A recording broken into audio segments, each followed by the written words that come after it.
Welcome to my YouTube channel, Tony Su Vega, your feng shui guru and paranormal expert. Horoscope, Taurus, April 20 to May 20, Wednesday, May 8, 2024. It's all about the Four of Wands. And if you talk about this situation, it is telling of a business being done at home or a work from home. And there is an act of domesticity. This means that you don't want to leave the house. Your plan to do some business or to work is already definite. So you're about to go out of shell and then work. And it also points out to a situation that there is fire of four.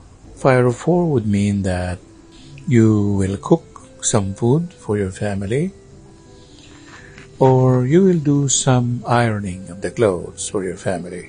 Ang ating pong horoscope ngayong araw na ito, sakop ng Taurus, Abril 20 hanggang Mayo 20, araw ng Miyerkules, Mayo 8, 2024. May kinalaman sa 4 de basto o 4 of Wands. Kadalasan, ang number 4 ay ang pagtatapos. At yung number 4, palaging may sinasabi na may kinalaman sa bahay. Kaya, domesticity, pwedeng household chores. Pero ito rin yung negosyo na pwedeng gawin sa bahay.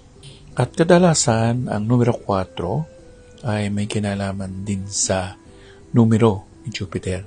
Kung ngayon, malaking plano at malaking plano talaga.